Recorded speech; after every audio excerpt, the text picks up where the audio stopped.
Along the serpentine bends of the Mississippi River Delta in Louisiana, where the air hangs thick with humidity and history, there exists a legal document that has confounded historians for over a century. Filed in the autumn of 1852 in Ascension Parish, it records a sequence of events that should have been impossible under the rigid, brutal hierarchy of the antebellum South. It is the story of a man named Moses, born into bondage on the very land he would come to own. A man who within a year orchestrated one of the most audacious and chilling social transformations in American history. This is not merely a story of a slave gaining freedom. Such rare occurrences, while difficult, were documented. This is a story of a slave becoming the master, legally, completely, and ruthlessly. It is a story that interrogates the very nature of power, the fragility of social order, and the monstrous price of liberation in a system designed to make it unattainable. The document in question is a property deed. It records that a man named Moses, once listed as property in the estate ledger of Plantation, became its legal owner just 8 months after his master's mysterious death. But the deed alone does not tell the full story. In a twist that defied every convention of the time, Moses married his former master's widow, Celeste, a white woman from a respected Creole family, a mere 40 days after her husband was laid to rest. The parish clerk, who recorded their marriage license, his hand likely trembling, scrawled in the margin a sentiment that echoed throughout the parish: "God have mercy on us all." The rapidity of this ascent was matched only by its deadly trajectory. In the first year of Moses's freedom, 6 individuals who questioned or opposed his new authority died under circumstances the local authorities seemed reluctant to investigate. His former master, Henry Beauchamp, was found dead with a hunting rifle across his lap, yet a sealed coroner's report contained details that contradicted the official verdict of suicide. The 2 white overseers who challenged Moses's authority both died within months of each other, one of a sudden, violent illness, the other of a supposed apoplectic fit. A priest who attempted to intervene was killed in what officials called a riding accident. By 1853, Moses Beauchamp, the name he adopted after his marriage, controlled one of the wealthiest estates in Ascension Parish. The question that haunted every planter, every merchant, every enslaved person who heard the whispers was simple, direct, and terrifying. How many people had to die to make this impossible transformation possible? The events that unfolded at Bellerive have been pieced together from a fragile tapestry of sources: parish records, personal letters discovered decades later, plantation account books, and suppressed testimony from a closed inquiry that few knew ever occurred. They reveal a narrative that challenges everything we assume about power, loyalty, and survival in the Old South. Bellerive Plantation was a world unto itself, a microcosm of the antebellum order.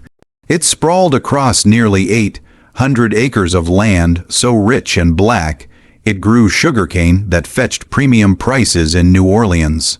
The main house was a three-story testament to French colonial ambition, with wide galleries designed to catch the elusive river breeze and columns scarred by generations of hurricanes.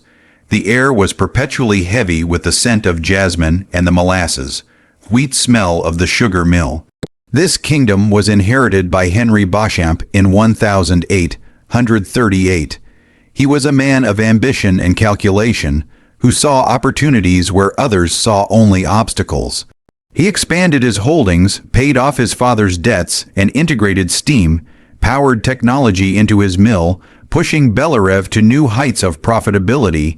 His success, however, stemmed from a more unorthodox source: his willingness to leverage the intelligence of those he owned. Moses was born on Bellerive in 1822. From childhood, he displayed a preternatural intellect and powers of observation. He learned to read by covertly watching Henry's children with their tutor through the parlor window.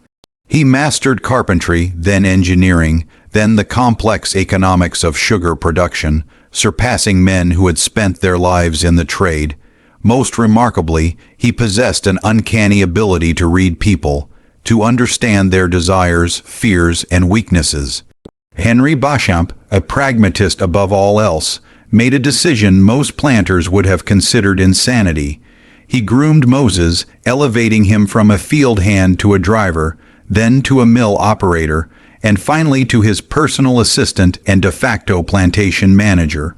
Moses was given unparalleled access to the estate's financial records, business contracts, and Henry's own strategic thinking.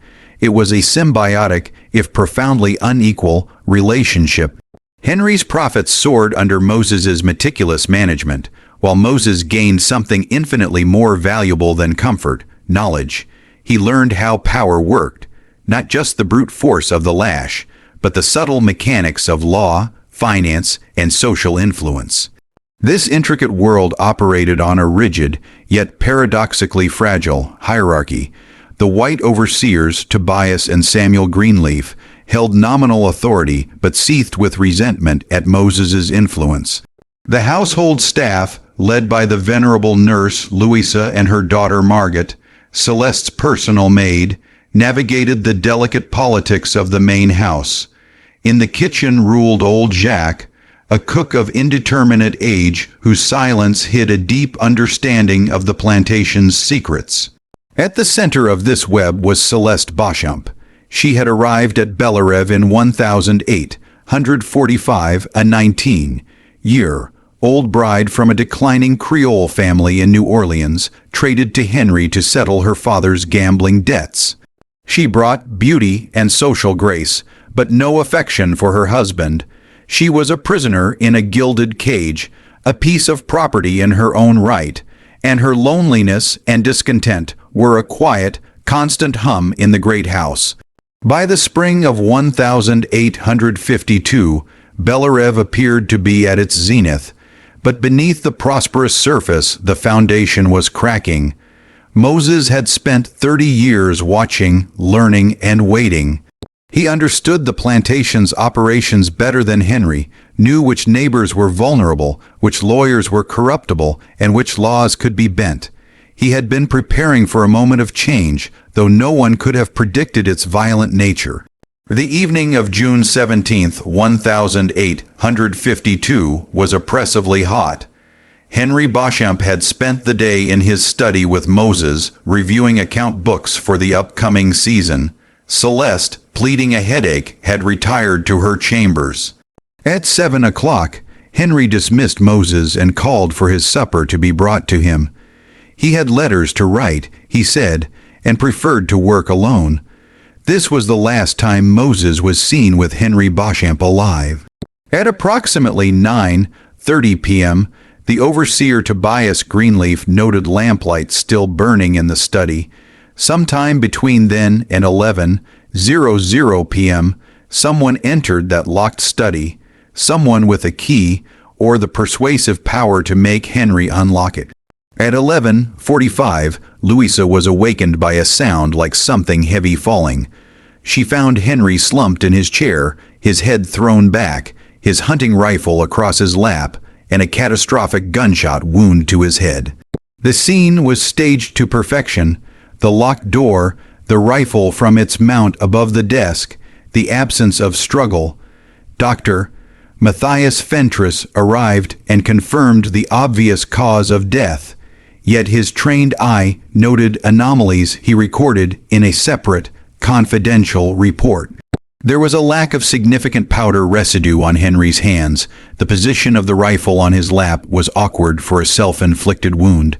A bottle of claret was nearly empty, contrary to Henry's temperate habits. Most hauntingly, the expression on the dead man's face was not one of despair, but of profound surprise, a look of dawning recognition. The official inquest, led by Sheriff Antoine Thibodeaux, was swift. The verdict, suicide while intoxicated, despondent over unspecified financial troubles. It was a tidy conclusion that preserved public order and the family's honor, but it satisfied no one who knew Henry Beauchamp. His brother Armand, who arrived from Baton Rouge, pointed out the estate's robust finances. Tobias Greenleaf insisted Henry had been in high spirits, but with no evidence of foul play, the case was closed. In the vacuum of authority that followed, Moses did not seize power. He simply allowed it to flow to him, the only person who knew how to keep the complex machinery of Belarev running. He managed the funeral arrangements, corresponded with factors, and assured a nervous arm, and that operations would continue seamlessly. Everyone, from the grieving widow to the resentful overseers, acquiesced. The alternative was chaos, but subtle shifts began. Moses and Celeste held private meetings, speaking in low tones, sometimes in French, a language Moses had mastered without a tutor. Louisa noticed the hunting rifle, which should have been held as evidence, had mysteriously reappeared, cleaned and oiled, above Henry's desk. Margaret observed Celeste wearing a new locket, a gold chain containing a curl of dark hair and a note in Moses's hand. "What we have begun cannot be undone." The weeks after the funeral were a masterclass in psychological and social maneuvering. Moses continued to manage everything with impeccable efficiency, but he no longer sought approval. He acted, and the plantation, conditioned to obedience, followed. Celeste, the grieving widow in black, became a conduit for his authority, confirming every decision he made as her own. Tobias Greenleaf, understanding the inversion of order taking place, finally confronted Moses in the mill office before witnesses. "You forget your place, Moses," he snarled. "You forget what you are." Moses's reply was a lesson in tactical brilliance. "My place is wherever Madame Beauchamp determines it to be. If you question my authority, you question hers." He had weaponized the very social hierarchy designed to suppress him, using Celeste's whiteness as a shield and his own indispensability as a sword. Trapped, Greenleaf could only fume. Days later, Tobias Greenleaf was seized by a sudden, violent illness. Diagnosed as cholera, it killed him with unprecedented speed within 48 hours. Dr. Fentress noted the peculiar severity but had no proof of poison. The first obstacle had been removed. With Tobias gone, his brother Samuel was easily manipulated. Moses proposed a restructuring that left Samuel overseeing field labor while Moses controlled all finances and contracts. The true source of power, Samuel, weaker and less astute, agreed, not realizing he had just signed away his authority.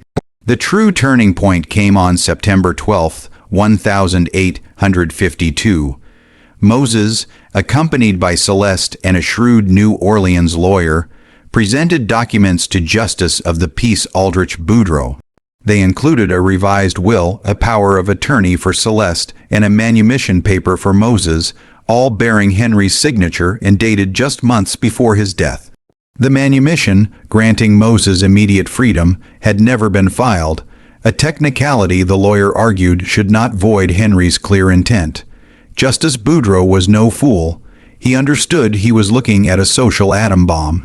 But the documents were legally flawless. With profound misgivings recorded in his private journal, he approved them all. Moses was now a free man. The news rippled through the parish like a shockwave, met with outrage, disbelief, and a cold, gathering fear. Samuel Greenleaf, upon hearing the news, resigned in protest. He began quietly collecting testimony, convinced Moses had murdered his brother and master. He was found dead in his rented room in April 1853, the official cause a sudden heart failure at 38. All his notes had vanished.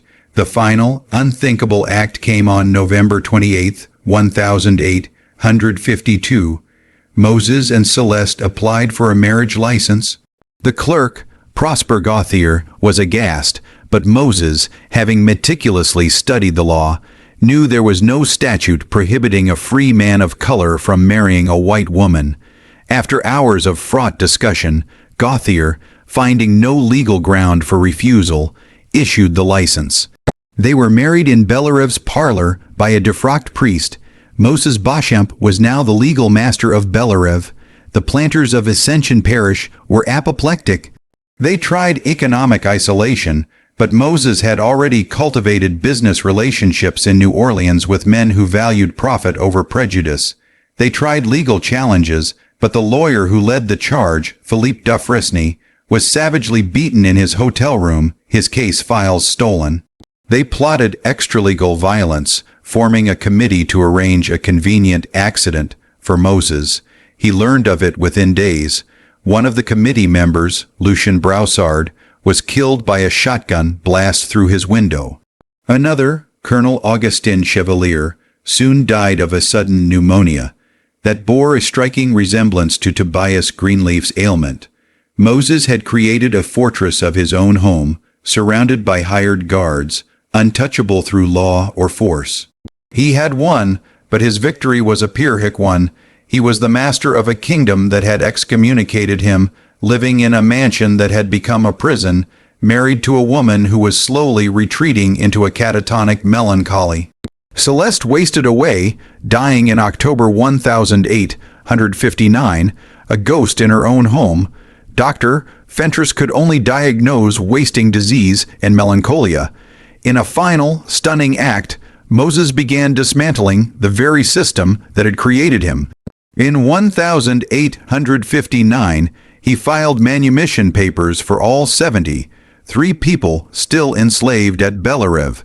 He was voluntarily destroying the plantation's economic foundation, freeing the labor force that made the sugar harvest possible. It was an act that defied all understanding. Was it a late, breaking moral awakening, a final symbolic rejection of the world he had conquered, or simply the act of a man who, having achieved the impossible, found it hollow and wanted to burn the board upon which his game had been played? In December 1859, Moses sold off Bellerive piece by piece. On a cold day in January 1860, he summoned Dr. Fentress for a final conversation. He did not confess to murder, but he spoke of power, its costs, and its corruptions. He spoke of a terrible bargain, whether correcting a profound injustice through terrible means could ever be justified. He asked the doctor, if you could know with absolute certainty that a terrible injustice would be corrected through terrible methods, would you accept that bargain? Would you sacrifice others, many others, to achieve something that should never have been denied to you? When Fentress admitted he did not know, Moses smiled faintly. That is the correct answer. Anyone who answers confidently does not understand the question. Soon after, Moses Beauchamp vanished, taking his wealth and his secrets with him. Rumors placed him in Mexico, a successful merchant living under a new name. Bellerive fell into ruin and was eventually swallowed by the land. The story leaves us with uncomfortable, enduring questions. Was Moses a monster or a revolutionary? A calculating murderer or a freedom fighter who used the only tools a brutal system left him? He demonstrated that the social order was a fragile construct, but in breaking it, he replicated its violence. He proved an individual could overcome an oppressive system, but in doing so, he seemed to become a monster shaped by that very oppression. The system that enslaved Moses Beauchamp created the man who destroyed it from within, and in that destruction, we are forced to confront the terrible, ambiguous cost of impossible freedom.